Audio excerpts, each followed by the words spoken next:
I'm Steve Gresham from Advisorpedia Presents, and today we have the privilege of hearing from two extraordinary leaders in the financial services industry.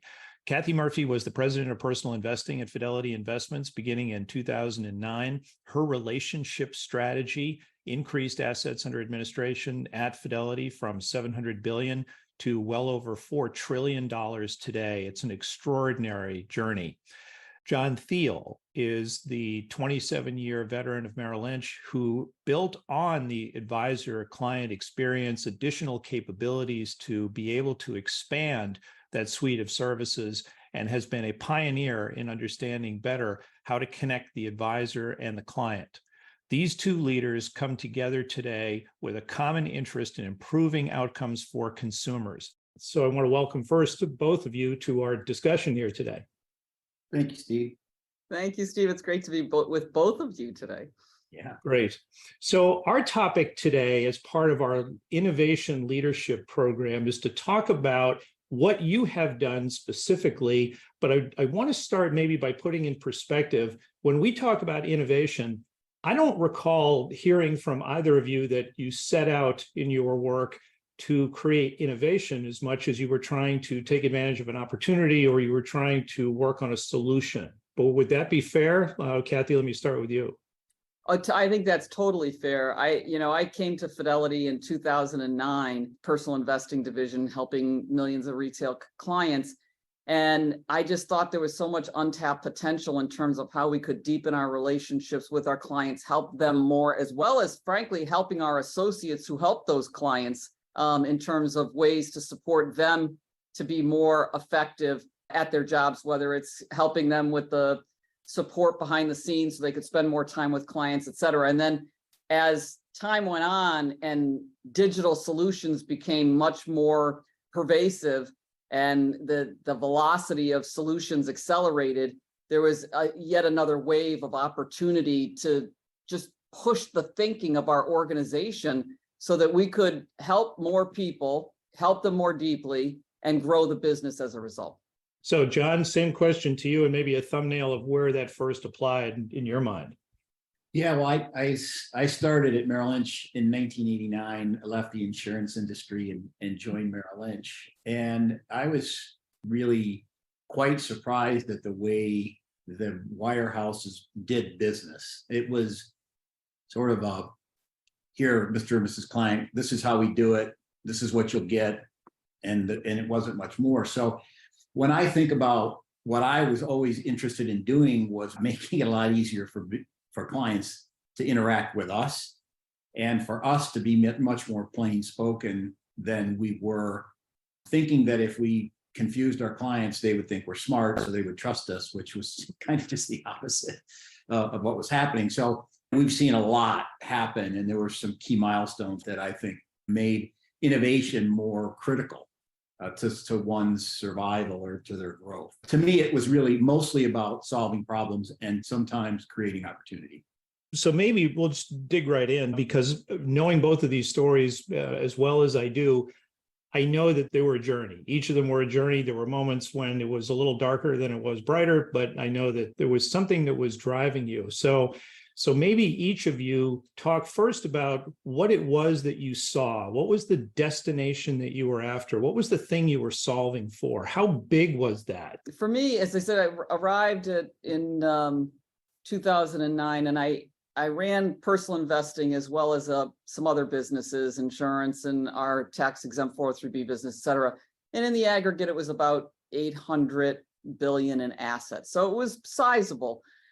When I started, I took my time to really understand where the opportunities were, to John's point, what was holding us back from reaching our full potential, and how we could have a more meaningful relationship with our clients. What we embarked on in that first year was what we called a relationship strategy. So I think historically, Fidelity in the personal investing area has been known as a discount online broker.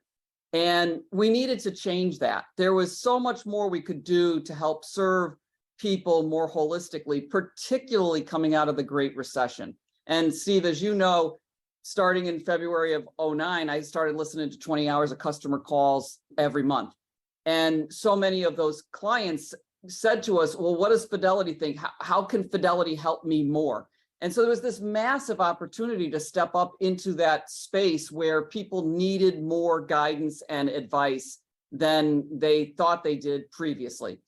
And so we said we needed to have our branch organization and all the support across the country come together and establish much deeper relationships with our clients based on advice. The net of the story is that we went from 800 billion to 4.5 trillion. And it was because the guiding principle was stay focused on what the client needs or what our associates need to serve the clients. And again, as we got into the, mid 2015-ish, we started to embrace digital solutions and had a second wave. So it's interesting though, and we can come back to it. In there is not only a sense of what the true north is. Now, of course, you and I worked together at the time. So, but I do remember I've never spoken to a business leader before who said, well, no, you don't have a whole 4-box diagram and 27 key performance indicators. You basically have the satisfaction of our best clients and the ease of doing business by our associates. And I believe your follow-on comment to that, and if you don't understand what I'm talking about, you're the wrong person for the job. So I'll just give everyone a little sense of who we're talking to here. And of course, no wilting wallflower, your FINRA board member friend, John Thiel, maybe you fill in some of the blanks as you got started. What was your true north there? It was always this really, I thought it was just so negative, and it's a real pejorative that leaders would stand up and say, it depends on whether you turn right or to left when you go into Merrill Lynch office to see what kind of experience you would have. So there was this really widespread set of experiences a client had. And I was a little bit ashamed of that, to think that if you turned the wrong way and ended up with, Joe, when Sally was a certified financial planner and would have done a much better job, maybe Joe just wants to invest your money and get it to work right now, regardless of whatever, and didn't really care about your concerns. I wanted to solve that problem, but I wasn't in a position to do that. I could do it in the offices and the complexes that I led, and we did all the way. You think about it, soup to nuts. It was professional designations. It was planning tools to give them what they needed. But ultimately, when I took over in 2011, the entire Merrill Lynch Wealth Management business, we instituted a client experience standard. We went out and said, there are 4 things that every client should be able to get. We're going to create it and measure it objectively. It took 6 years to do that. And it was a lot of angst, as you can imagine, because, advisors, registered investment advisor, wirehouse advisors pride themselves in their autonomy and their quote unquote, entrepreneurial nature, which doesn't always add up so well for clients. So that was really our North Star. We wanted to make sure that you got at least this, and then we wanted to go to market with it. Yeah, so interesting. So there's a lot of common ground here about these journeys. John, you said it was 6 years in the gestation. That's one of the key principles that we have in the Next Chapter Innovation Leadership Program, is to understand the appropriate time frame and how difficult that is to see at the beginning. There's a thing that's in common of the two of you for sure. I know, Kathy, in your case, it was a 7-year trek, and then your division was now the largest division of Fidelity. So I guess, that's one thing to stick with for a second. Getting an organization to stay focused for, as we say all the time, the proverbial 5-year plan is replaced every 2 years, in a lot of companies that we see, but not in the case of the two of you. So Kathy, maybe talk a little bit about organizational persistence and just keeping people focused. How did you do that? Well, first of all, you have to have a clear communication plan so that the associates who do all the work understand where we're headed and why. And it was very important to me that we got their input into the specifics of the solutions we were going to drive, because if they didn't believe it, it wasn't going to really happen. It's just because I said so doesn't mean it's going to happen. But once we got that input and we got, a lot of positive feedback and even passion about why we needed to do this and a constant communication plan, then it was just a lot of execution. And as you know, Steve, And so have a clear plan, adjust that plan as you go, but make sure that we're sticking to the plan. We used to say in PI, as Steve knows, run the play. You run the play, run the play, run the play. And that was really important in the early days because a lot of the issues were, to John's point, fixing things before you could get on to proactive solutions. And that's just kind of clearing out the underbrush of bad habits, people thinking historical things about the way the business should run that are no longer true. So getting rid of all of that and then driving very collaborative teamwork, but also holding leadership accountable in a team-oriented way to those joint objectives. And I will tell you, we subsequently did digital innovation and agile. And I also was pretty clear to people that there was no plan B. We're not going back to the old way if you think you can wait me out. You can't. This is the right set of solutions. We are going to come at this as one unified team and drive it to conclusion.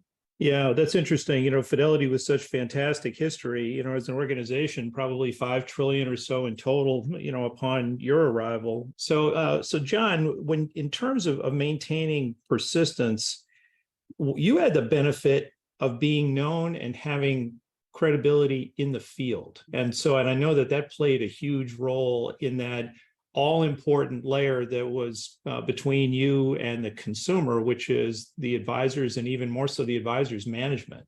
So how are you keeping them involved in all this?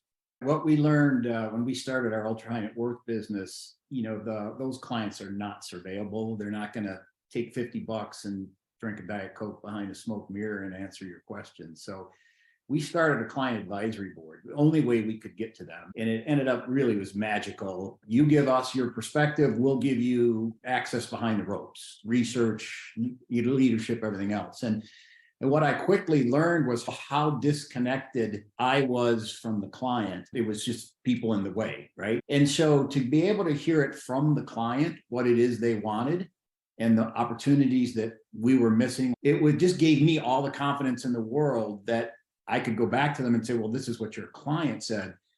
And that worked for many, but it didn't work for everybody. I ended up bringing them to conferences, clients, and I'd put them on stage and I'd say, ask them anything you want. And of course, they will ask somebody else's client all the things that they're afraid to ask their clients. So it became this really rich interaction.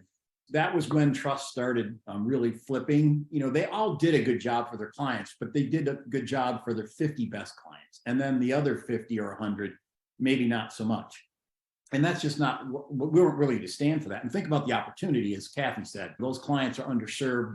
They deserve more and can do more. That innovation, the courage to go to clients and the courage to bring clients in front of the advisors and handle any question, I think, ultimately gave us a push over the top for the advisors to really believe what we were saying. So one of my observations is that both of you or the two of you are two of the most articulate and authentic communicators that I've ever seen in a senior leadership role. That's a lot of energy to put into client advisory boards. Kathy, you had a bunch of those. And I recall you also inviting Abby Johnson to come out several times. She took over the question and answer session with everybody and was outstanding.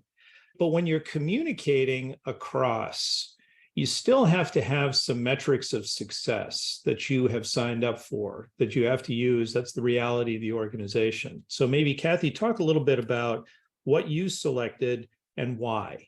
We tried to make it really simple, and they weren't P&L metrics. And the fact that Fidelity is a private company has helped that. Now, Fidelity knows how to make money. It's not that we're a nonprofit, but we are structured differently from a P&L perspective in terms of how we run the business. What we cared about were things like net promoter score of our customers, maniacally focused on that. We cared about the depth of the relationship with the client. We cared about how much the business was growing. In terms of new clients, as well as that. So it's sort of depth and breadth in terms of the number of clients and how deep you go with them. Those were the metrics because it went to the underlying health of the business. That's the metric the metrics that I was focused on. And I always tried to communicate that in a way where the people understood how they had skin in those metrics, right? Because I will say, Fidelity has a zillion metrics, and you've got to really focus on the important few that drive the business long-term. Yeah, it's interesting. So, John, if you can, I'm going to lead you toward a success story that is, of course, well known to many of the people in NextChapter. But it started with your segmentation that you were talking about just a second ago. So, you created something, a much better solution at the high end, but you didn't stop there. So, how did you actually get to that point where you were looking at the smaller consumers, smaller clients, and coming up with some ideas? It's kind of fun to take a history lesson, but the person who actually came up with our segmentation strategy was James Gorman when he was the lead partner of the financial services practice at McKinsey. And he had told then, Dan Tully and Lonnie Steffens, that one of our big problems was there was no segmentation strategy. You had these really huge accounts at the top end. You had way too many small accounts. You couldn't serve them efficiently, and you were closing them as fast as you were opening them. So that was all true. We started what we called the Financial Advisory Center. It was a call center approach. It would be much like, the Fidelity business model, and tried and built that. And then we obviously stratified on the high end. What I found over time was that we didn't really solve the opening and closing of accounts, because advisors still, even though they would move, let's say, half of those smaller accounts to the Financial Advisory Center, they would fill the bucket back up in the next 2 years, because you never know if they're going to hit the lottery, right? So we'll take the $100,000 account, and then we'll never call the person again because they found out they aren't going to hit the lottery, which is a horrible experience for the client. It kills your brand. And it gives opportunities for, companies like Schwab and Fidelity to just eat your lunch at that. And when I took over, we had done this in the ultra high net worth businesses. We made them give up every client under $2.5 million, which is basically like wrestling something out of an alligator's mouth. I mean, it's pretty hard to do. But we did. We took a lot of heat from it. I was going to get fired for that and all the other decisions I made, but it actually was so much better for the clients to get, the kind of service that at least they'd get 4 phone calls a year, and they'd have a solution set that was priced appropriately. We brought the same discipline to the wealth management business and said, under 250, we're not going to pay you anymore. And, that has a magical effect on people. And the gnashing and grinding of teeth and the vitriol that was spit at me at every advisor conference, that made me know I was right. And then it created capacity for them in their own practices. And then we could do all the other things we needed to do to ultimately drive that client experience standard. So Kathy, John's coming from an organization where the expectation of the clients is for a very high touch level of service. But you were leading an organization where that was not really the value proposition. The value proposition was actually the value of the services at the time and the pricing. I think what I hear John saying is that they had an ultra high net worth business that they needed to move down and expand to serve a lot more people. We had the reverse, which was we had high net worth people, but we didn't really treat them any differently than anyone else to a large degree. And so we started from this very broad base and said, how do we move up that ladder and provide a much broader range of services to a much stratified client group, including private wealth management. And so the mindset and culture of Merrill Lynch and Fidelity personal investing was probably almost diametrically opposed for good business historical reasons. And so for us, it was, we have to move from thinking of ourselves as a transaction-based client organization with brokerage services as a leading proposition to a full-on advice shop that serves high net worth people effectively, and use the efficiency that Fidelity always has had with technology solutions, et cetera, but adopt much more of the Merrill Lynch type of mindset in terms of how to serve clients effectively. And our issues were the same. How do we make sure we retain the advisors that we did have? That was really, really important. How do you make sure you retain the clients you have and grow with them. Exact same metrics for us as we went forward, Steve. So I don't know if that completely answers your question, but I am just struck by how consistent the stories are coming from the opposite ends of the spectrum. And I think we've kind of met in the middle. I agree. I think so too. You have, I think someone's lunch was no longer being eaten, but there were the other meals were pretty good. So, so the success on both sides is why you're here. The things that you have seen, the capabilities. If you could think back and say, there was that moment when I realized something that I had never thought about before. Did either of you have one of those? For me, well, we called it the relationship strategy and then the advice strategy. But for me, my mental image was peeling back layers of an onion. So you start with these work streams to get things done once the strategy is set. And then you turn around, you're like, oh my gosh, we got to do that too. And we got to do that too. As you made progress, you kept uncovering more that you needed to do. Now, once you got that basic execution done, then you could pick your head up and say, it's not what we have to do, it's what opportunities there are now that we couldn't even see when we were still sort of, as I say, clean out the underbrush, to mix metaphors here. But there were so many times where we were surprised either in terms of work that still needed to get done that we underestimated or didn't identify. And then on the upside, opportunities we actually hadn't even had the confidence to think about until we made a certain amount of progress. Yeah, so I of course, I remember a lot of things that you said because you were always quotable with purpose. And so I do remember the day that we were in a meeting and you were on the stage and I was facilitating a discussion and I asked you, so what do you worry about? Do you worry about our competition or do you worry about something else? And you remember your answer that our biggest challenge was whom? Ourselves. We were getting in our own way. And like, that is such a self-inflicted wound that has to get eliminated. Right. And so there were some cultural issues there that just had to get addressed. Yeah, but that's a tough thing. So one of the 12 innovation leadership principles that we have in our innovation leadership program is humility, which is the ability to understand really not only what's going on, but your role in it and the possibility that you might not be right. And, you certainly, both of you have made that happen. So John, for you, what was some epiphany, something you discovered along the way and said, wow, I just never saw that coming? It was so fundamental and so obvious if any of us would have really done the work, but we didn't because we believed that our people were hard charging A-type personalities, and they were to a point. But what I ultimately found out, we did a lot of work on psychology and the brain and with my leadership team and really trying to understand people, and behavioral finance was such a big component of how people behave around money. But and I remember I was stood at a Ernst & Young consulting conference. There was 900, wizards in the room. And I said, you don't even know what my biggest challenge is. And they are all shouting out what, my biggest challenge was: decimalization and account onboarding and pricing. And I'm like, no, it's motivation of our people. And, in the wirehouses, you have a progressive grid. The more you do, you more get paid. And everybody said the number one motivation was money.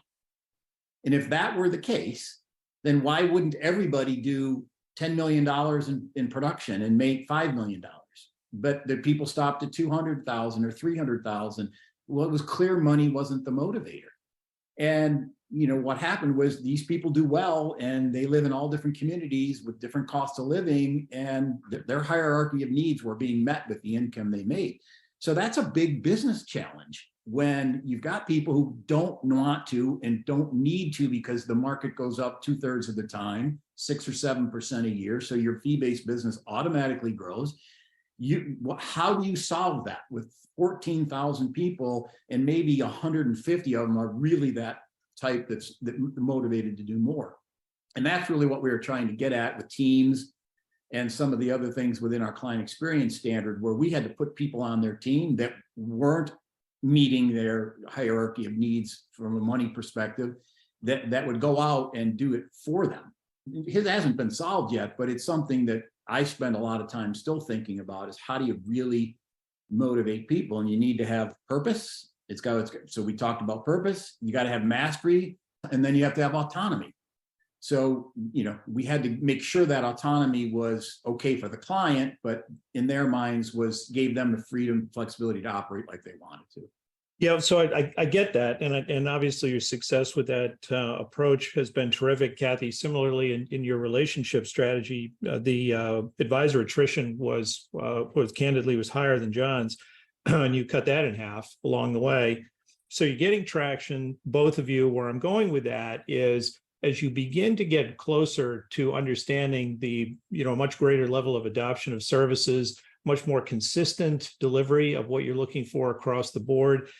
I mean, the gear ratio at Fidelity was all wrong from that perspective. So being able to lean in with more services, candidly more guidance and advice at a scale of 500 to an advisor doesn't work. I'm not sure, John, that it works at 150 or 200. So maybe talk a little bit about what both of you have done to complement the capacity of the advisor. John, maybe you with Total Merrill, and then Kathy, of course, a lot of the different offers that were made to clients based on their investor personality when you segmented. So that's my way of giving you a little heads up about where we go and with each of you. But Kathy, I'm going to start with you. With the role of the personality was a game changer to making that scale more workable.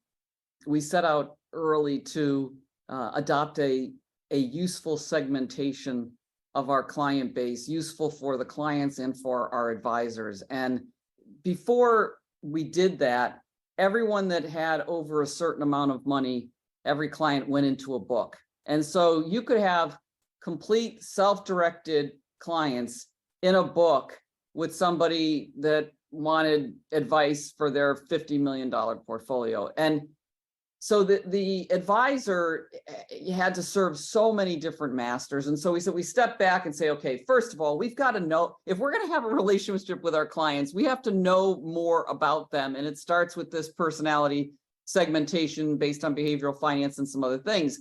And so we segmented the books based on that. So that was job number one. Second was to get detailed feedback from the advisors about what was getting in their way in terms of success. And that was really, really important, because once they knew we had their back and we would start delivering for them, the flywheel just kept going. But beyond the segmentation and their feedback that we delivered on, we also started to adopt a lot more digital solutions and the use of data. So back in 2009, Fidelity did not have the challenges that some others did. We leaned in and invested heavily in all things data and used that intelligence to create the backbone of the advisor's practice. So what we wanted to do was say, how can we make the advisor as effective and efficient as possible by taking away as much of the low value work and automating it so that they can spend more time with clients. And then, Steve, as you know, we also reduced the number of clients per book. But I think the magic of Fidelity is that, first of all, you don't have to cold call because the clients just show up. And so it's all about how do you effectively serve them. We also have such a deep technology and now digital infrastructure to support the advisor that they can do more than others that haven't invested that way. And so with that kind of Rubik's Cube, that's how we were able to drive much deeper relationships with the clients. And we're still hiring thousands of people because the growth has been sustained. One of the things I recall is just the working the investor personality side to understand better how people make decisions allowed the books to be shifted so that you could take the people who were very much fully self-directed, didn't really need an advisor. More importantly, we're not looking for an advisor. And you create an enormous amount of pickup in potential productivity when the advisors don't have to talk to literally half of those people in the same way. So they're still getting contacted, but what a difference. I mean, that's a game changer all by itself. Well, again, just the other thing, last thing I would say is, we really stepped back and said, we had what we call regional centers. I refuse to call them call centers because there's a lot of CFPs and advisors in our regional centers. But basically, the regional centers and the branches were on parallel paths. And we said that is not the way to success. We have to understand how to integrate them, have an integrated distribution organization where the regional centers could be used much more effectively to do service and support that, again, if the most important thing is to serve clients and spend time with them, and everything else backed up from that in terms of every person's role. Sure. And if I recall, the call center people, of course, the regional centers, the people who were working relationships and books actually had higher NPS scores for most of the time that I remember. And that's quite validating because of their availability and the support that they got. And they have to listen. At the time, there was no Zoom, and so they had to listen very carefully. Yes, absolutely, they did. So, John, you had a kind of because you're coming from a different place of higher touch, of full service, and but there was an opportunity early on where you saw a service, a capability that you began to refer to as Total Merrill, that really was not executed by the advisors so much as it was in support of the advisors. So maybe just a thumbnail about that. Well, one of the things we had figured out is that we had all these capabilities, and clients, when we talked to them, said they would like to know about them, but the advisor had no interest in spending any time on them, either mostly because they didn't understand them and didn't want to take the time.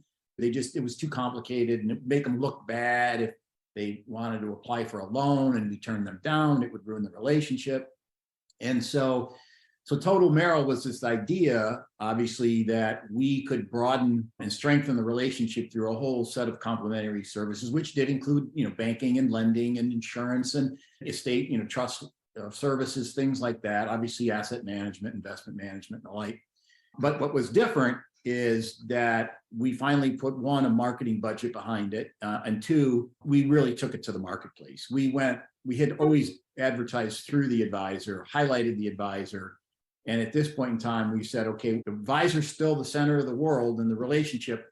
But clients, oh, by the way, there's this thing called Total Merrill, and these are all the services that you could avail yourselves of, because these are life moments that you are going to have financial needs around. And we want you to know that we have them, and you can obtain them through this person that you trust with so much of your money.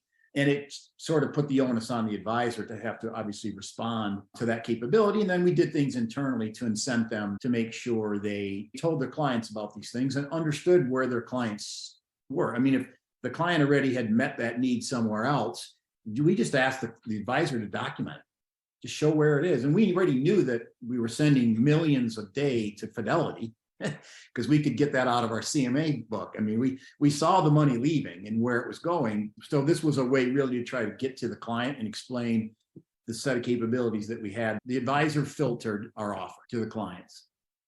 So I'd like to shift now to the view of the future via the present. But, NextChapter was founded on the premise that this is an inflection point, the demography rolling off into retirement now at an accelerated pace of more than 12,000 a day. And it's a different business than accumulation. It's a different business than saving for some sort of cloudy point in the future. And when you're actually there, it's quite different. Now, being purposeful about this, because I know that both of you are also in your next chapter. So, you've got, as I've said before, the value of authentic communication. So I know that both of you, because I've talked to you about it, both of you have realized that you feel a little bit different. So, but what does the industry do at this stage? It's something that we were doing, before I retired. It's one, the recognition that a successful retirement isn't about your investment balances. It is about your entire balance sheet. We've really got to look at the balance sheet of individuals, and we've got to help families understand all of their assets and all of their liabilities. So what are your resources and what are your future liabilities? And just do an asset liability matching exercise. which with technology, we can do all this stuff. You know, at Bank of America, I know exactly what I spent last year and in what categories, and maybe it's off a little bit. I can set up a budget. I mean, this all gets fed to me. So I don't have to have planning software, and I don't have to use Intuit to put all my bills in. It's just there. It's just that the industry is still stuck on their investment statement, which no one can understand, anybody's. Right. Kathy, the industry. I think a lot has to change here as we move into much more focus on retirement income and supporting people in their retirement. If you start with the advisor and you say, well, how are they going to grow their business if they're spending a lot of time doing that? And so you step back and say, all right, how do we make sure that the advisor can be successful? Maybe it's a different comp model. Digital tools can help make them more effective on other things, et cetera. But you have to serve that client well. A lot of it depends, to John's point about the income statement, on how much wealth they have and what their desires are in terms of how to spend their time in retirement. Those are long conversations. And so I think the distribution of time of advisors has to be considered in this equation. The second thing is that I don't think that the industry has effectively done this yet. I know we struggled with it, and that is integrated planning for the generations of the family. I mean, that is the next set of retention metrics that become meaningful, and that's hard. You've got the children in different places than the parents, and so how does a Merrill or a Fidelity say, we're not going to penalize the advisor because he lives in Sacramento and the kids live in Chicago? Like, how do you fix all that? That's a huge issue in terms of retention and growth of the business, as well as satisfaction of the clients. A third issue, the fact that 9 out of 10 women will be the sole decision maker in their household, either because of divorce or because they have outlasted their spouse, is an enormous issue in terms of how the industry comes face to face with how to serve women effectively. And then the last thing I'd say is really thinking through digital models of engagement that the client feels are value add.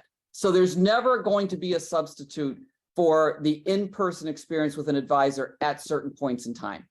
But a lot of these clients are much more comfortable with digital solutions on an ongoing basis, and exactly how that is integrated with the advisor experience, I think, is an enormous opportunity. And one of the great examples is to let advisors have those tools at their disposal at 2 a.m. if they wake up and they want to solve, do I have enough? They can go do it. I mean, empowering the clients to not have to wait to call their advisor who might not have time, and like you suggest, just drives their capacity. Just give them the tools. They're smart. The other thing we haven't talked about is the quote products themselves. I mean, there's a rev here that no one's quite figured out yet in terms of what are the right kinds of specific advice products that are more holistically geared towards where this demographic is headed. From our work in NextChapter, we know that most people can't tell you exactly how long they're going to live, which kind of undermines pretty much every calculator that's being used by advisors. We also know that most people do reverse budgeting, which is that they spend everything that they can or not, but they don't actually plot the actual income flows and then live inside of those parameters a good portion of the time, because that just mean a really significant life change. And then another thing we've started to see more recently that we've been talking about is the trimesters of retirement, which I think actually now is 4 quarters, where there's not a lot of concern from an awful lot of advisors who have kind of young retiree clients, because there isn't a lot of trouble yet. People have the most money they've ever had, or that they will have in retirement. They've got the best health they'll ever have. And then one of those two things slips away, and quite often it's health that happens. How does an organization like a Fidelity or a Merrill or any of these large advisory firms, how do you get after that? So that's where innovation really does play a huge role. On the one hand, you think about the sudden unanticipated decline in health. Frankly, the bigger issue is with the contributions artificial intelligence is making to healthcare. People are going to potentially live a lot longer. we need to really think about how to stretch those dollars over a much longer period of time in the context of geriatric care, assisted living. Like, there's so much to that healthcare piece of the puzzle that needs to be understood. And again, this is another one where the industry never quite got the health and wealth thing.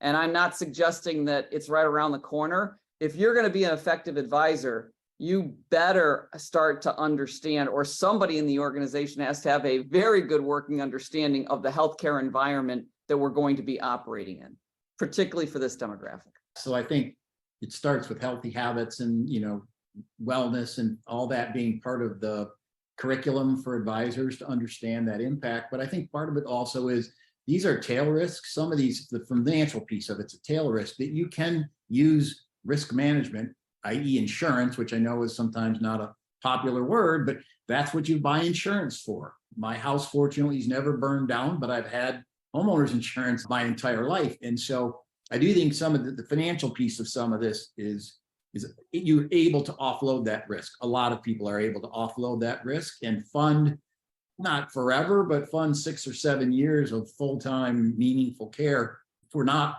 a ton of money. And then I agree with you, all the efficiency and the technology can bring to decisions on healthcare. I just had a CT scan on my heart just to figure it out. And the cardiologist said, oh, there might be 25% blockage in your widowmaker. But I go to a wellness physician and she said, well, we've got this new artificial intelligence and I'm going to send it there because it's going to then go ahead and project. Right. And it turns out, and so one of the consequences, so they wanted to put me on a statin every day. So good news is probably more than anybody wants to hear. I didn't have the bad plaque, but I have a 9% blockage, not a 25%. And I'm like, okay, well, I'm almost 63, 9%. I think that's like a B plus. Would that be, she goes, it's a B plus. I'm like, fine, goodbye, I'm good. But I was so happy to pay for that artificial intelligence instead of taking a statin, which has all sorts of other, side effects, realizing that 9% is not so bad, at this stage of my life. I know both of you for a fairly long time. Neither one of you would be very happy with a B plus and anything you did in the workplace. So, that's okay. Look, this conversation could go on forever. I think we've set the stage for the next part of it, though, which is what should the industry focus on and how. But I think we're pretty much out of time right now. Fantastic conversation. Lots about innovation in pursuit of an objective that's a strong one. The conversation here showing the value of your leadership, the authenticity of communications, the importance of those communications, and then, absolutely impossible to listen to this without understanding that the consumer is the person that we listen to the most. And that creates the persistence for both of your success stories. And I think it's just fantastic. So Kathy Murphy, John Thiel, again, thank you so much. Thank you. Steve. Great to see you, Kathy. Good to see you, John. Take care.